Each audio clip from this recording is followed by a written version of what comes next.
Welcome to Grapes and Debates, a podcast where we'll uncork some incredible wine and debate varietals of issues within the restaurant industry, one glass at a time. So technically, this is episode 63 of Grapes and Debates, meaning that we are embarking on the 63rd week in a row that we're drinking. Wow. Yeah. And you finally made it to the podcast. I mean, Charlie Barley has made four podcasts before you. Yeah. Doug and Brenda. I mean, everybody. You're finally here. No, it's funny how I got here, but I'm here. So, You make it sound like we kidnapped you. listen, Well, I will tell you this. We always start out with grapes. It's Grapes and Debates. Okay. And my name's Adam Barringer, founder of SoNapa Grille. I'm here with business partner Chris Botting. Hello, everybody. We got Joe Bates, and we have Jack Holcomb, Whoa. a legend in New Smyrna Beach. I don't know about all that. Yeah. Oh, yeah. And parts of New York. I've actually, the funny thing is I've actually been now, New Smyrna is more my home because I've lived here longer than I've lived anywhere in my life. So truly, this is my hometown. Yeah. So it's kind of. And the owner of the Dodge Chrysler Jeep dealership and the Chevy dealership. Yep. Awesome. So we are excited to have you here, Jack. We've become friends over the course of, when I was mayor, and I somehow suckered you into being on the Economic Development Board with me. Yeah. Yeah, that was fun. And then you went on to serve on the Utilities Commission. Correct. Which, so you've given back to the community and all the charitable events that you've done, the Black and Red and Red and Black. Yeah. Yeah, I've always had a different spin on that. Is that people always mention it as giving back, and I always think it's paying your dues. If you own a business in town, it's kind of the tax of the community pays you indirectly. So it's more of an obligation than it is a. Good way to look at it, Jack. That's kind of I've never looked at it as I was doing something extra. Oh, that's awesome. That's a great way to work. A better way to look at it. And also we've consumed a large quantity of wine together. Yeah, Yeah, I think that's undeniable. No, that is, but it's what we do. You know, I mean, when you own a restaurant that's called SoNapa, you specialize in wines from Sonoma County, Napa Valley. Then you couple that with Norwoods. I mean, you have no choice. Yeah, no, if you have a bar, chances are you know. Yeah. So a good menu, a good wine list, and a bar. We've probably become friends over the last 25 years. But Quick you friends. have had, even though you don't know this, and I've mentioned this several times, Joe understands this, what I've mentioned, that didn't sound very good. Oh, I thought that was sound effects. No, that was me dropping my stage glass. But be careful down there. Yeah. So the one thing that you have been adamant about since coming to the restaurant, you drink Pinot Noirs. 100%. And even though you like a good cab, or I don't know what else you fucking like. Tequila. Tequila. Yes, I do. We'll be participating in that later. But I think that you cite sulfites as a reason that you don't drink cabs. So, interestingly enough, on the way home or whatever, we'd always stop and have a glass of wine. It started to be a ritual. I'd find out. Don Simmons and I would always kind of meet somewhere, typically his bar, and we'd have a glass or two of wine. And I'd say some nights I'd sit there and I'm like, we had 2 glasses of wine, and I woke up and I'm like, my head was pounding. And then other nights we sat there and we drank 6 glasses of wine, and I woke up and I felt great. So as we started to have that conversation, he started to talk about the cab and the tannins and all the things like that he thought was going to be. So we started playing. He's like, try a Pinot Noir, and I started doing that, and I started waking up and not having. So wait a second. This became an R&D thing for you? Yeah.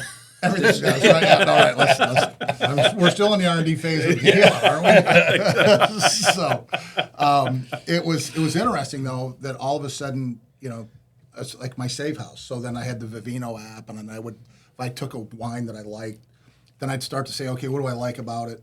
What are the common or the similarities in it? And then I would look for it when I searched in the app to kind of as a cheat sheet, or I'd always text. Yeah, it's funny you say I've texted all of you. I've been at some restaurant or another going, I'll send you a picture of the wine list and go, hey, which one? Right. And I go the feedback. One of you always answers between Don, you, Kim Braddock. Someone's going to get back to me. But I've just kind of, that's been my wheelhouse, and I can consume it in reasonable amounts and maybe Feel okay the next day. Yeah, and sometimes maybe even when I overindulge, Yeah. still doesn't beat me up the way Right. it probably should. So it wasn't a Sideways thing, the movie Sideways. No. No, it No. was just simply, I feel better. 100%. Yeah. Like it's just, and that's kind of what we dialed it down to. Yeah. Right. So, with grapes and debates, now that we have the history of Jack's consumption habits of being a Pinot Noir, because that works better for him with headaches. Okay. And, has nothing to do with the alcohol, has nothing to do with the amount consumed. It's the sulfites and tannins. Okay. So what I have done is we have 3 wines. So we are going, these are, 2 of them are Jack's wines. So you've influenced us. Okay. And just so you know, we have one of the wines is going to be a Costa Brown. Okay. Another wine is going to be Paul Hobbs. Mm-hmm. And then we have a mystery wine in there as well. Okay. So the only thing we're going to do is we're going to go down, we're going to see which one each of us like the best. And then if you can identify the wines, and then we're going to have a debate. Okay. All right, so which way does it matter which way we I don't know. Let's start with this Closest- one. We'll closest go to you. 1, 2, 3. Gotcha. Okay. Looking from the color of that, that's Joe, definitely a Pinot Noir. That's definitely a Yeah, Pinot. that's what I'm It thinking. looks like a younger Pinot. Yeah. See, I don't know about all the color and stuff. I'm getting real close. You to don't it. have to. Okay. Yeah. When I'm getting to the palate part is where I kind of. That's nice. So on the nose, I'm getting ripe fruit. yeah, Yeah. man, that's bright. I'm going number 2 is the mystery wine. You're already at number 2, A huh? little Yeah, deeper. What happened a to little number darker. 1? Listen, you just went right. No, I had one. Yeah. Jumping the shark here. He's already on vacation. He's jumped ahead so far. I am not on vacation yet. Soon. You're not going to have these wines in Greece. Next week. No, I'll be drinking some Ouzo. Yes, yeah, you will. Right? Ooh, man. Oof. Yeah, that'll be a tough morning. Okay, this mystery wine, as you perhaps call it, I can't say that it actually is. Okay, no, that's Yeah. my personal opinion. I mean, could be Bella Gloss as dark as this thing is. It is. Yeah. It is dark. Yeah. It's not as But jammy it- as Bella Gloss. But it doesn't drink like a cab. So No. maybe it's a big Pinot Noir. But they all are Pinot Noirs. I did No, not say neither that. not. Okay, No. okay. I can neither confirm nor deny those Gotcha. allegations. So interesting though. Typically, when I drink, I have one glass. Okay, so I don't sit there and look at 3 different glasses. Well, 3 one different- glass at a time. I understand that, but I don't have anything to compare it to in color and visual aids and all that stuff. So this is an interesting process. Listen, you're in the car business. You know tires, right? Yeah, you no, know, exactly. Yeah, you know, Barely. Yeah. engines and oil changes. I mean, we know wine. Like I could drink all 3 of those. Like Okay. there's nothing there that makes me. Wait, you've already had all 3? Yeah, you guys were having a conversation about Greece and Ouzo and all that other stuff. I was working through it. Like, so you gave me a task. I was on hand, right? I was like I was going through the 5 S's of wine tasting, and you guys have already crushed it. Yeah, we're through. So 1 and 3, light in color, that's almost that's, opaque. Those yeah. are my 2 Pinot Noirs. Yeah, definitely 1 and 3. But I can't swear that 2's a cab. I'm not sure. Maybe a red blend. Maybe a red blend. Maybe a Merlot, a little softer, not big Yeah, tannins on no, it. definitely. I would say. Or it could be a big Pinot Noir. They could all 3 be Pinot Noirs. I'm not sure. I'm thinking Hobbs, Costa. Okay. I don't know. Okay. Could be wrong. Probably am. Okay. So you said but what I'm Paul saying is- Hobbs, mystery. Costa, Mystery. Mystery. Yeah. Listen, I need the 2 of you to pull it together on this middle mystery wine. Okay. I need you guys to really do some thinking about one of the favorite places that you were in Napa. Oh, Frank family. On top of a mountain, Oh, Pride. in a Jeep 4x4. How do I work into this? Now I'm back in, right? We get the, Chapelet, huh? Oh, geez, is that what it is? I'm not sure. Yeah, no, the red blend. we At Chapelet. I don't think so. No? Did you break that Where's bottle the- too? where- Did you break that bottle too? Listen, hang on a second. I just want to see with these Pinots one more time. I think I like the first one. It's my favorite out of the three. Is it? They're both really good. Yeah. Definitely number one. But there's about $100 difference in the bottle. Yes. Yes, they're right. It should taste a little bit more than $100, all right? That's All right, I'm saying Paul Hobbs in the front, Costa in the back. Okay, You're saying Paul Hobbs in the front, Coast in the back. that's what you said, Yeah. Oh, that okay. yeah. All right, that's what I'm saying. and I'm saying And I could be wrong. and I'm saying maybe Chapelet, Napa in the middle. It sounds like it. But you brought the bottle, so it's not really a mystery wine to you. No, because I can tell by the. I didn't pour them. Come on, Angela Lansbury. All right. No wonder you win all the questions, right? No, I have no idea which. Okay, I got it. All right. All right. Okay. Matlock. Okay. What do we have, Joe? Oh, okay. All right. And the winner is. Oh, Costa Brown. Ooh, Number front. one. Ooh. Yep. Paul Hobbs. Wow. Yep. Chapelet. All right. So, So let me ask you a question, because here's what I'm saying. This is why I think that, and I got to go but back what was and the check the tape. Chapelet? Was it a red blend? I don't know. No, it's the Napa Valley Cab. Oh, Right. wow. Okay. Wow. So That's not tannic at all. when I drank the Costa, it has that, see that like that light burgundy on the top of the rim there versus over here, the color difference? Like it's almost got like an aura ring around it. Yeah. Is this one the Costa? Number one was the None Costa. one was a Costa. Yeah. Yes. The Costa was the one But no, I'm closest to you. getting. But I see the same, almost the same ring. I see it as more defined with the Paul Hobbs. Okay. But a lighter color, like a lighter tint. Correct. Yes, 100%. That's so one. That's why I thought that was the Costa. I think I said it backward. Hey, it's Adam Barringer, host of Grapes and Debates and founder of SoNapa Grille. Thank you for supporting our podcast and our restaurants. We raise a glass to you. In honor of this week's guest, Pinot Noir enthusiast Jack Holcomb, we're offering a complimentary glass of Pinot Noir for Member Monday, June 23rd. Just say the phrase, "You don't know Jack." We'll take care of the rest. See you on Monday. We'll have to roll the but tape then, back. There's when no you- tape, but we'll roll We will. something. Yeah, no. You're showing your age. Jack, we call it revisiting. And then if you look, We'll revisit how that light glass. that is, how light that is, and then how dark that is. That's kind of what we're talking about when it comes to Pinot Noirs are going to be a little bit lighter. The skins are lighter, whereas the Cabs have a thicker skin and Makes sense. hence more tannic. Yeah. So typically, and just like when you guys, the experience of when people are trying to explain to me wine, I'm looking at one glass. So they point to it and make all those observations. Yes. From and I'm just the guy trying to figure it out, right? But when you put the three of them together, there's a distinct difference in the color, the Absolutely. look, the taste. You know what I'm saying? So which you only do, and I've only done this once, where I've gone out to Napa and done the wine tastings, where I've really sat and done that, or I've come to you guys' place and then Right. experienced it. But I'm still drinking one at a time. I'm not looking at side by side and Right. comparing. So it's True. Yeah. you know what I'm saying? The process of Yeah, it's neat. You see a different. difference. Yeah, Unless you've left the glass over from the wine dinners, from one course to another, yeah, you obviously have nothing compared to the last glass of wine that you had. So, yeah. But they take you through a whole, the range of wine. This is a little more narrow. Yeah. Yeah. The range of wines in a wine dinner are very broad. Yeah. Yeah. Yep. Usually starting light to the heaviest. Yes. So it's this is a little more narrow path. Right. So anyway, the debate that I had. All good choices. Joe doesn't want to touch this topic at all. He doesn't want to get onto this topic at all. I said let's just tread lightly on it. That's all. Okay. No, So I'm go just ahead. saying we were in California for 30 days Absolutely in California. gorgeous. Yeah. Do you know?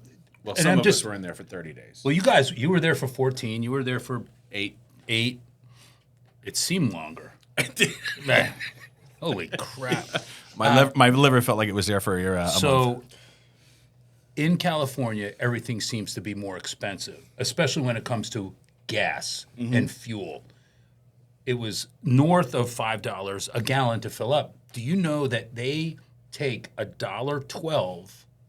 I mean, I saw a sign on the side of the highway said $1.12 is California tax on gas, diesel, whatever. Yeah. Did you know that? I did not. The worst fucking roads, driving from here out to California, back, not once, but twice. The worst roads. So what are they doing with that $1.12 per gallon? $1.12 per gallon. All right, here's a fact that'll raise your eyebrows. Drivers in California pay between $1.12 and $1.33 in taxes and fees per gallon of gas. That includes a state excise tax around 61 cents, 18 cents federal, plus sales tax, storage fees, and about 30 cents more for environmental programs like cap and trade. So where does all that money go? Turns out, complicated.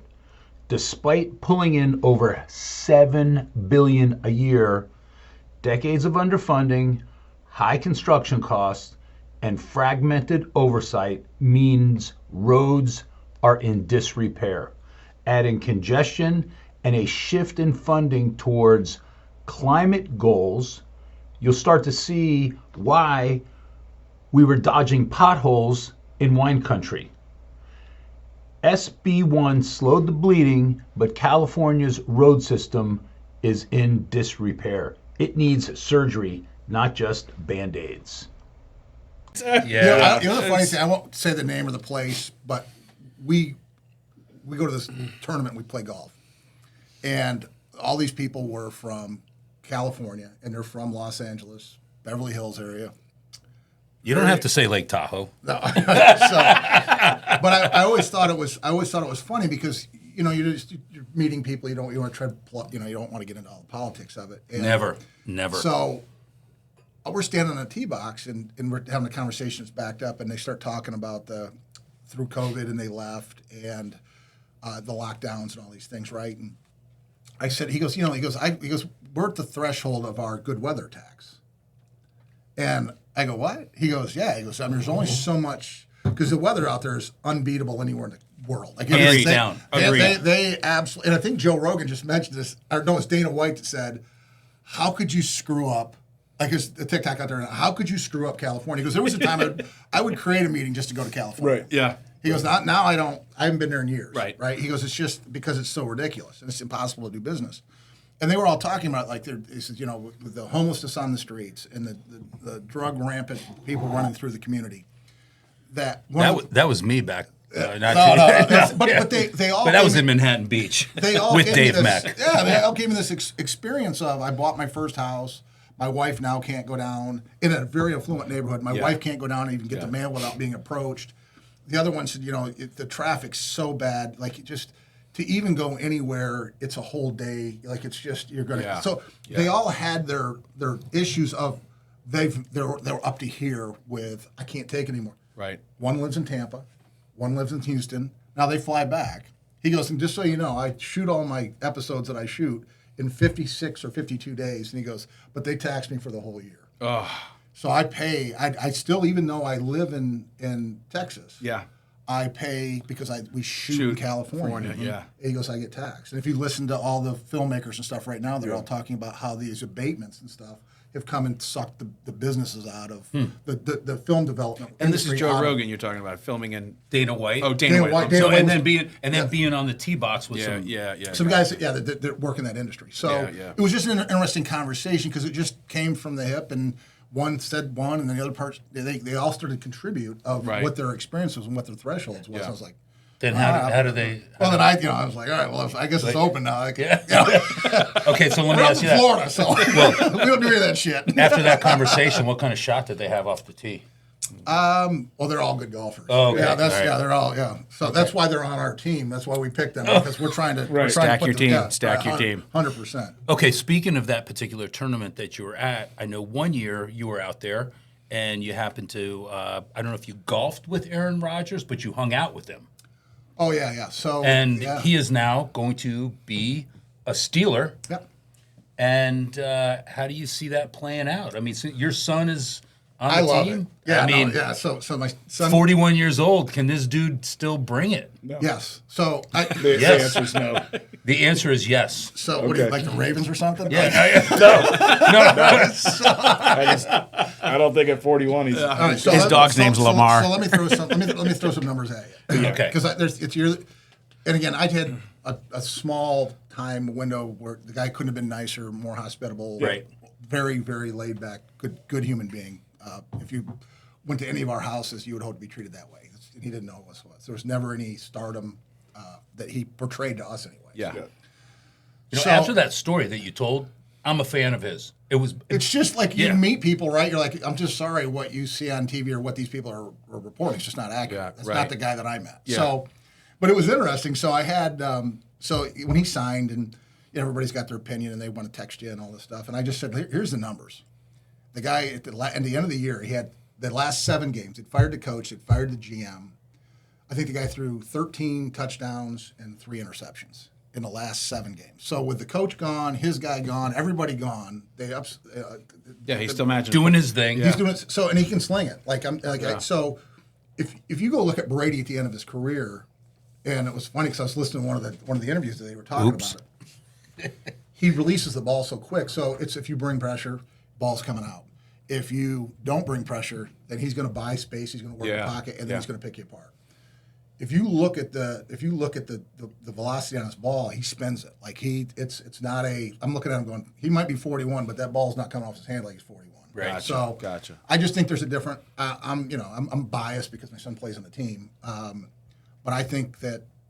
I think there's a great opportunity with if they run the ball and play good. He's not going to be reckless with the football. So what week are we going to the game? Well, you guys are actually We're not invited anymore? You guys are a little bit in probation. I'm taking you one time, and you wrecked the apple cart, right? Okay.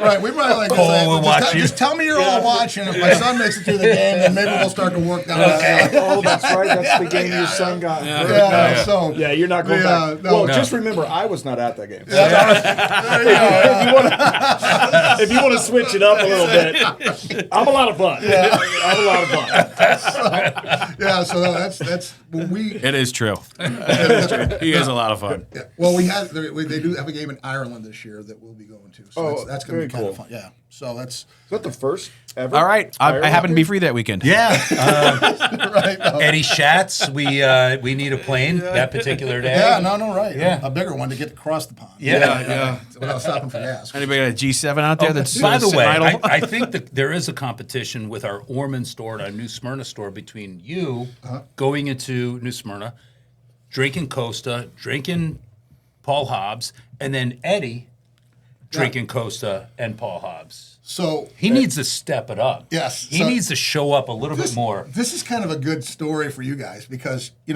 take your hometown brand and then you move it, right? So you go to Ormond and not a knock against Ormond, but it's like you always want what you don't have, and it's kind of that. So everyone. So when you guys went up there, I've got a lot of friends up there, and it was kind of cool because their first experience, I was getting these texts, hey, went to SoNapa, it was great, we enjoyed the experience, the ambiance was nice, the staff was great, and it was this overwhelming consistency of those type of texts. And then through that time, those same people, we get more, there might be a text thread that goes around with some sign language in it of when it's kind of back and forth between the Ormond and the New Smyrna branch of the patrons and the ownership. So, but yeah, I don't ever want to get into a wine war with Mr. Schatz. Okay. All right. Right, yeah. His cannon's pretty big. Yeah. Okay. Duly noted. Talk about gunslingers. Well, Jack, we want to thank you for being here and obviously being part of the community and just being our friend. And the fact that you really like Pinot Noirs, we've had to up our game. Hence, Costa Brown, Paul Hobbs, being on our menu. We visited both the wineries, and that was a story we give to both of them. Because of you, their wines are on our menu. And all three of us are driving cars from him. Oh, yeah. Listen, The last 3 cars. Yeah, the last 3 cars my family's gotten has been from Jack Holcomb. All right. Taste toast together, guys. Yes. Love you guys. Yeah, appreciate it. Cheers. Cheers. Yep.